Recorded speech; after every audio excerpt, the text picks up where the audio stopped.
I grew up in a place where there were only about 200 people. And my parents were sharecroppers. And I was the fourth of 8 children, the fourth boy. We had 5 boys, and then 8 years later we had a girl, and then a boy, and then another girl. But we grew up and we had to work in the fields, so until 8th grade, I used to miss the first 2 months of school working in the fields. We all did. And so we used to get graded every 6 weeks, and you would go to school the first day to get your books, and after that, you'd come back after the harvest was over, the cotton. And so I'd get all F's the first 6 weeks, and after that, I did pretty well. So by the time I got to the 7th grade, the 8th grade, the teachers told my parents I had some potential. My dad always wanted us to be better than, to have a life better than he had. So he said that from now on, I didn't have to miss any school to work in the fields, but I did have to work in the fields after school and on Saturdays. So from then on, I started doing very well in school.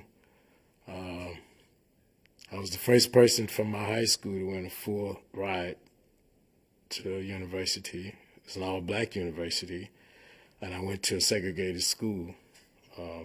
Same campus from 1st grade through the 12th grade. I think there were 52 in my graduating class. I graduated valedictorian. It was very obvious to me, we were separate and unequal. The books we had in high school had 2 or 3 names in them, so that means that once the other kids got the new books, we got the old books. But I was okay with that, and I was very fine with going to a segregated school because I did well in school, and I got lots of attention from my teachers. The community was proud of me, other students were. So I felt pretty good, even though I was poor. I might add that when I was growing up, we didn't even have running water. I had graduated from college when we got running water. And but it was okay. I had lots of food and lots of love and lots of attention, and that was good enough for me. I was going to tell you the name of the school just to show you how strong segregation was. The place was called Bunkie, Louisiana, and the school was at one time named Bunkie Colored High School. Then it became consolidated, and then later became George Washington Carver High. So I graduated from George Washington Carver, but so it was very, very segregated, and well, we didn't know any different, so it was kind of okay. But I was offended by it, and I just decided if I was hated, then I didn't like the people who hated me, but I didn't stress over it in that sense. It made me more determined to have respect for myself and for my people. So, and at my school, I did get the opportunity to read about a lot of outstanding black people. Mary McLeod Bethune, Jackie Robinson was a great hero, Joe Louis. So there were Marion Anderson. There were people, George Washington Carver, who we could read about and be proud that we were from that race. In 1962, I got to attend a science institute at Grambling State University, and I did fairly well, especially in chemistry. So my principal took me to meet the chair of the chemistry department at Southern University in Baton Rouge, Louisiana. And so I got a scholarship, and I did pretty well. I think I graduated with a 3.75 in chemistry, and then I came up here to go to graduate school. And that's where I met the people who were in, at the time, the Afro-American Student Society, which later became the Black Student Union. I think I may have been the only graduate student in that group, but I've always been, attracted to people, and especially to blacks who were trying to be successful. I might mention that in the spring of 1967, Stokely Carmichael came to Southern University to give a talk. And he was the president of SNCC. I don't know if they had president, but he was definitely the leader and the spokesperson for SNCC, Student Nonviolent Coordinating Committee. And I was very impressed with what he had to say, and I would say that was a defining moment for me in terms of becoming aware of the black struggle. So when I came to Seattle, it was pretty ripe for that. I might add that when I came to Seattle, I thought that I would be getting away from the Jim Crow era, from the prejudice that I had experienced in the South. But it was even blatant to me. In fact, it also helped steer me toward the militant attitude. I was walking across campus one day, and a student in braces said, everywhere I go, you damn niggas are here. So, that really made me know that I was disappointed because I thought it was only that strong in the South. So when it happened here and I got treated differently, then I knew it was time to get deeply involved in the struggle. I was very involved in the Black Student Union and that whole black struggle, even to the point where we were talking revolutionary. We went beyond just the black struggle. We were more interested in the struggle of third world people, so people of color, essentially, who had come from an oppressed background or whose countries had been colonized by the Europeans. But it wasn't scary at all to us. I think we were too, we didn't know the seriousness of the consequences if it didn't work. But we were also, felt like we were warriors. And if we had to die for it, then so be it. But we weren't going to be deterred by the opinions of others, because we knew that what we were trying to do, it needed to happen. The time had come. The time was right for that too, because the civil rights movement was in full bloom, and Malcolm X and Martin Luther King, Stokely Carmichael, all these folks were leading the way, and so the mood was absolutely right to move forward.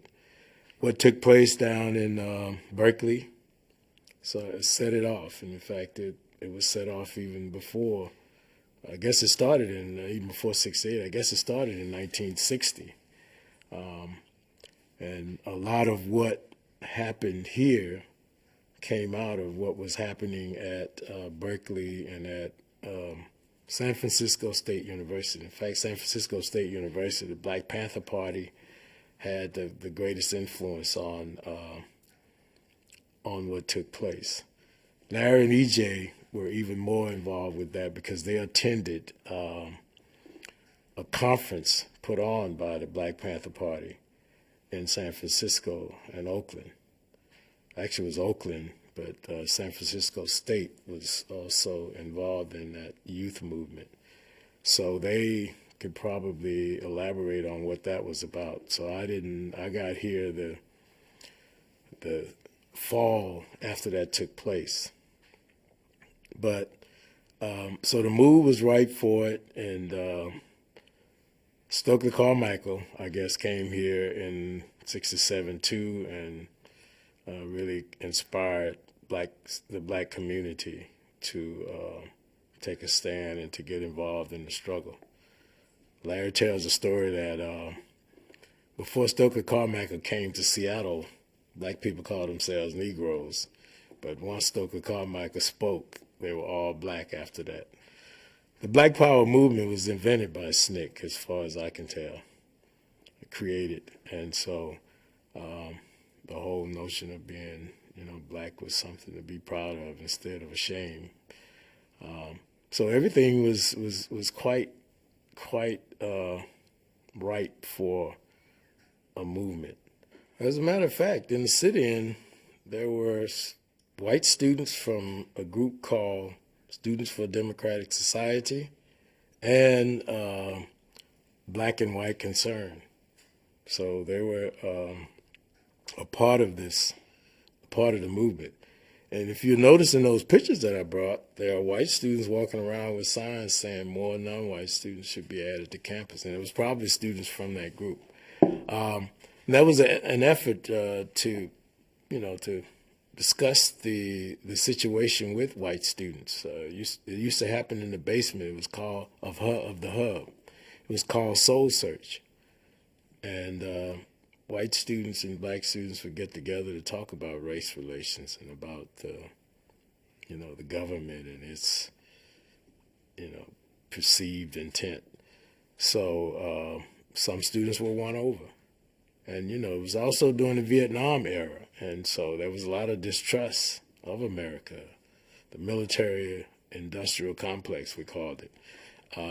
So white students joined in and supported us. In fact, we thought that's probably why there was no bloodshed and no imprisonment, because it was a mixture of students rather than just the Black Student Union. The Black Student Union led it, but it was supported by white students and by the few Native Americans and Chicanos who were on campus. So that helped. It's also believed that President Odegaard really sympathized and understood the plight of underrepresented minorities and wanted to do something about it. He didn't like the way he was, forced into it, but he wanted to do something about it. That's the theory. And he also did not want the same thing to happen at UW that happened in Columbia when the students took over the administration building. There was a lot of violence and the students were hurt. So he was a humanitarian. He's probably the greatest president of the University of Washington in our sight. That's why we have an award every year we give called the Odegaard Award at the EOP Dinner. And I think it's at least 25 awards have been given, maybe more. So and there were close to 200 faculty members who supported the efforts of the Black Student Union and wrote a letter of support, according to it was in the Seattle Times, and it was also recorded in the thesis that was written about that period. So there was support at all levels. But it was a pretty bold move, and I must credit EJ was the boldest of all. You can sort of see that in his personality. When he was young, and he was very, very bold, and I think that's what led to all of this, because he would try anything and people would follow him, and so I guess it was more that we were going. It was a struggle, and so no matter whether the outcome would be immediate or not, it was imperative that action was taken, and it would continue until a breakthrough was achieved. So I don't know if it was planned out strategically in that way, but emotionally and spiritually, we knew that something had to happen, and we were gonna work toward that end, and not even think about if it didn't happen. I think we thought we could make it happen. We thought pressure, and it was for the right cause. There was a lot of injustice going on, so that was enough to drive us to do it. And if you were willing to, sacrifice whatever it took, I guess we believed Malcolm X when he said any means necessary, so you took that attitude. People have more to lose now, it appears, so they're not willing to take chances, take risk. In the social economics, there are, when you create two opposites, then there, the thesis and antithesis, you're going to come together to come up with something new, the synthesis. So if you we were at a stage in the movement that something had to happen. So it was that time, and that it doesn't exist right now. People don't see it. It's there, but it's much more subtle. And unless you really could get a group of people to get behind that, then it's very difficult to happen. And the risk is just too great for a lot of people, so you can't get them behind you. But since the situation was so bad in the 60s, there was nothing to lose. You'd already, you didn't have anything in a sense. Some people did, and some of them, they gained the greatest benefits from the movement, not the people who actually participated in it, And so that was unfortunate, and that's probably another reason why it didn't continue, because there were opportunists and there were people who were genuinely interested in changing the situation for the masses. I really believed in what we were doing at the time, and I wanted to have the opportunity, because after that we had established the Office of Minority Affairs, and there was a tutoring center and a counseling center, and Black Studies had been established, and so it was fairly progressive. And so I thought I'd have the best chance of making a significant impact. And I guess what we were practicing and what we dreamed of, I wanted to have an opportunity to see if we could realize that dream in its fullest form. So I decided to stay. With regard to the tutoring component, which grew into a tutoring center, then we established a study skills center, and in 1976 the two merged and became the instructional center. And I spent 21 years there. I served as a chemistry instructor for 21 years and as director for 13 years. And around 1998, I gave a talk at a mentoring conference at LSU to folks from 15 different universities, and they thought it was the model in all of America. And since then, we've sort of have that reputation of having the best academic support program in America, and one of the most unique, because most learning centers have learning specialists and tutors, but we have professional instructors with masters and PhDs, along with more than 100 tutors we hire per year, and close to a third of them have degrees, and some even have master's degrees. And since it didn't happen anywhere else in America, that was a good choice to make. And we credit Sam Kelly and the first director of the Instructional Center for realizing that you had to have people who were permanent, people who were had a great depth of knowledge and very skilled at imparting that knowledge in order to be able to be successful, to have the students be successful.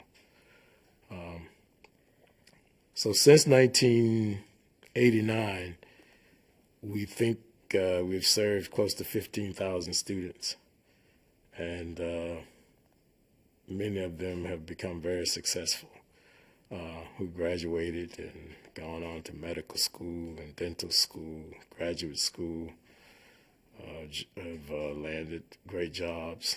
And so we have a legacy that no other school can boast of that I know of. In 1985, the university started a program called the Early Scholars Outreach Program, which started to focus on middle school kids, 6th, 7th, and 8th grade. And because the research shows that you lose black males after the 4th grade. And a lot of students don't have any expectations for going to college, so this program was established to let students know that was a possibility. And they brought them on campus, had summer programs for them, so they got, familiar with college, and they were then encouraged. And also, they knew that was a possibility because they also saw people who looked like them already in college and even at the faculty and staff level. So it started in '85, and now it's become the big one. Is called Gear Up. It's a governmental program that has expanded all over the state. Well, they have one in Yakima, in the Yakima Valley, and they have one in Seattle, Renton area. So that expectation is much more evident now, and that was one of the reasons they thought it should happen, because you have to believe you're going to go to college so you can prepare yourself both consciously and subconsciously to get there. And more of the kids now from those backgrounds have parents who have gone to college, especially those parents who migrated from the South, because the parents from the South got educated. They had an opportunity to attend black colleges, and so they were educated. But in the most inner part of the city, where kids are the offspring of kids, the young parents who didn't go to college, and we definitely need to have outside forces, sort of the village raising the kids, because some of the parents were kids themselves and had other issues that college wasn't as high on the priority list. So this is a way to get those kids interested and to give them the hope of going to college. I should put it first to say, at my level, and at, for instance, the Office of Minority Affairs, after 34 years, 35 years, seems to be becoming more respected by the campus. Although I think at the undergraduate level, not as much as the graduate and professional level, there's still this notion that minority students come to the university because they're getting special consideration, not because they are highly qualified. Now, there's a program that's in existence now, I think is dispelling that notion. It's called the Diversity Scholarship Program, where students who come in through that program, underrepresented only, have an average high school GPA of 3.85 and an average SAT score of 1186. The 385 is higher than the UW average by almost 0.2. So we need to have more of that, but it's still that notion, even after I-200, that a lot of the students who get admitted here, and it seems to be, for some reason, they feel that way about blacks even more. In fact, when they were fighting to pass Initiative 200, the example would be more focused on blacks than other groups. But because it's still sort of a black and white thing. But so that notion hasn't been dispelled yet, I don't think. And in fact, I just wrote a position paper on why we need to increase the Diversity Scholars Program, because it needs to be shown in the classroom, in the honors program, in the math-based majors, that is not the case. And until those numbers grow, I think that notion will still be there, and they'll figure out there's some kind of way that's the way students are being admitted. But you can't use race anymore. But after the passage of I-200, then we really intensified the recruitment effort. So there are more students from the underrepresented groups now who apply to the University of Washington than ever before. So that's helping matters in that way. You need to be able to prove to those who don't believe that is the case that, that things have changed. That's why I'm so big on statistics. I like to be able to show what students are doing contrary to popular belief. That, we have students who are being quite successful in all these arenas. For example, there's a student who grew up in a single-parent household in Bremerton, Washington, And he came to the University of Washington, and he earned his last year a $35,000 scholarship from Merck. He got admitted to Harvard. He completed Harvard, and he's now, at University of, Mass General Hospital doing his residency. So he did very well, and against some odds. So we need to have a lot more of those stories. Over the years, the students didn't get the impression that this was something that was important to them. When I first started advising the Black Student Union, that group was very interested in its history and what people went through. And then there was a period where they didn't want to hear about it. But now, for the last 3 years, the students have become very interested in that history and what people had to go through. And every year, Larry Gossett has to come and give his talk to the Black Student Union. And it's gone beyond the Black Student Union. The MECHA, that Latino group, they are very, very interested in what took place back then, and they acknowledge Larry Gossett and others who paved the way for them to be, to go to school and to have, an opportunity to carry on the struggle, if you will, and to perpetuate the legacy. In fact, when he came to visit the Black Student Union, we went over to MECHA's meeting, and he talked to them, and he recruited migrant farm workers. As a matter of fact, Professor Erasmo Gamboa, who's over in American Ethnic Studies now, was recruited by Larry Gossett. And he still has his Black Student Union card, because the Black Student Union was the first minority organization on this campus. First most prominent one. There was, I guess through history, there was a Filipino group a long time ago, but no one knew about it until they searched it out. But since the 60s, the Black Student Union was the first, and pretty much everything grew out of that. It was a spinoff from the Black Student Union. Black Studies, all the American Ethnic Studies programs, was a spinoff from what took place in the late 60s. All that changed after their, concessions were made. People took advantage of, the opportunities.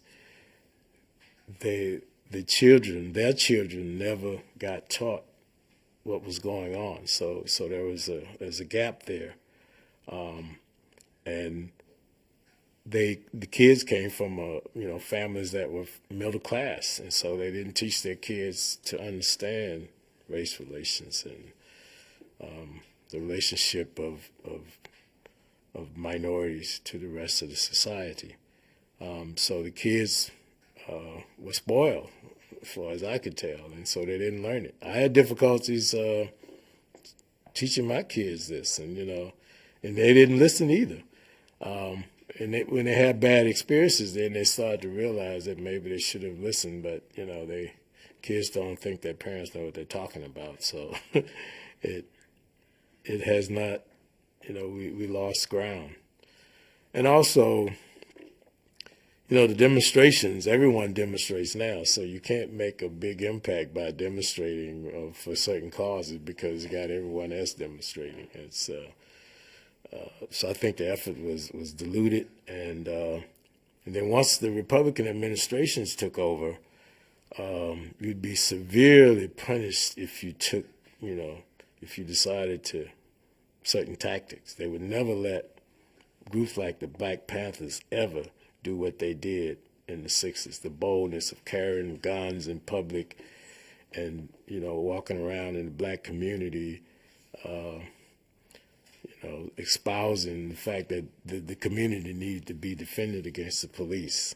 No way would they let that happen now. In fact, it is said that Richard Nixon had, like Gatling guns on the helicopters, rotary machine guns, and if people had demonstrated, they were gonna, get rid of them in mass. And the other thing that happened during that period was, the leaders all got either assassinated or got in prison for different reasons. For instance, we thought that the Black Panthers in Chicago didn't OD, that they were shot up by CIA and made it look that way. So there was a strong effort by the CIA, the FBI, we think, to discredit all the leaders who they didn't kill. So that's also, it was fear there afterwards because, I think they were caught off guard. They didn't think it would go that far, but once they realized it, then they made adjustments. America didn't become the greatest military force in the world by not planning ahead in the future. So that's one reason why. And the kids just became complacent. They thought all this was their entitlement because a lot of gains were made during that period. So that's my theory. I wasn't a leader. I was a foot soldier. And, I had choices. I think from where I am, from, where I've gone, I didn't benefit from the movement because I stayed in minority affairs for the most part, except for about 3 years I spent in industry. I decided to spend my life, my career in minority affairs. So I didn't gain anything from it that way. It may look that way from the way I dress, but I have where I come from. I can never go back there, so there's probably some psychological thing I have about that. But I decided I would sacrifice the big paying job in industry to do this. Not that money never was important to me because I never had a lot of it. So I could live without it, and I knew I could. So I'd rather do something that would benefit a lot of people than to do something just to benefit myself. So in the last 2 or 3 years, I made a quantum leap in that arena. But before that, I was grossly underpaid for 20 years. But it was okay because I gave up a $20,000 pay to return to the University of Washington to work in the Office of Minority Affairs. So it was my decision to make because I wanted to do something meaningful outside of something just for me. Because just for me had to include a whole lot of others. From the time I went to college, I knew that I had to come through no matter what because a lot of other people wanted me to be successful, so I couldn't let them down. So I made the adjustment. I guess psychologists call it metacognition. So I figured out what it would take for me to be successful, even though it was a struggle. So, and I think that's been a great benefit to have when I was working with those students at the instructional center. I could give them, a regimen for being successful. And it didn't necessarily mean you were the best prepared, but there were ways of making adjustments so you could adjust for that and do well anyway. And in fact, learn a lot of techniques, a lot of approaches, have a certain attitude you need to have to be successful. I tried to share that with many students, and many students have told me that was very beneficial. And we always strive to do the very best and not, we didn't shoot for a B, we shot for an A. So whatever you got would be your best, and I would always say your best is good enough. That was a great period, and I enjoyed every moment of it, and the success that students realized I had an opportunity to share in all of those. So it was priceless, as the commercial says, to have that opportunity. And I think the longer minorities are in the presence of others, it helps them become more acceptable. Since I've gotten promoted, here's an analogy. When I go to the different committee meetings, at first, it was sort of a standoffish situation. But with time, they got to know me, that I had something to learn, that I had something to offer. Saw that I had some talents that were, pretty well respected and had value. They changed, and I think that has happened here. It has happened in the faculty, where I'm sure they've grown 4 or 5 times, maybe even greater in numbers on campus. So certain things are accepted now, and it's normal, because you have it in the classroom, you have it at the faculty level, you have it at the administrative level. All these did not exist before, so I think it has helped the university, but I think the political attitude with the different administrations, and I guess it started with Reagan, where he said it was okay to be, to have these isms. It's sort of reversed. It reversed back. So some people are much more outspoken about, their adversity to, or aversion to other groups for different reasons. But even so, there has been a great influence on people and their attitudes. So it has to be now much more subtle. You have to find other reasons to manifest your aversion, rather than just coming straight out about it. And I think that the new president, I think he's going to do a lot of things to change that even more. I don't think he has to be as political as Gerberding and McCormick were. So I think that it's going to change even more, and for the better. And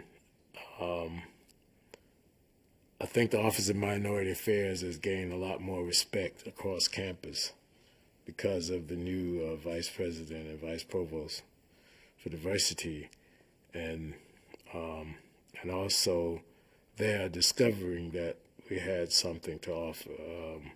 The Instructional Center winning those 2 Brotman Awards in 2001, I think, has gone a long ways of in changing people's minds.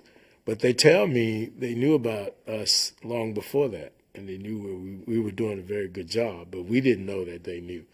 So, but it was okay, because what we were trying to do was not to gain the respect of the campus, but we were trying. It was more pragmatic. We wanted to help our students be successful, and that was enough reward for us. The others was a bonus. But to have more respect, it feels better, and to know that now you have a program that even the university, this university, and even more so, other universities want to model after. And I think the Office of Minority Affairs has that model too, and it is the oldest and the largest of its type, and one of the few that is still called Minority Affairs, which is pretty. It's not antiquated. It's bold in a sense that we can be minorities and not let the negative connotation prevent us from being as good as we can be. So in a sense, we're proud to have that, to keep that name, rather than to change the name to become more acceptable, which is the history of that program, because we didn't change. We didn't do anything to try to impress others. Others' attitude toward how they felt about us. It was more objective. There were certain goals we wanted to achieve, and we didn't care about being accepted or not. And so that is our bold statement.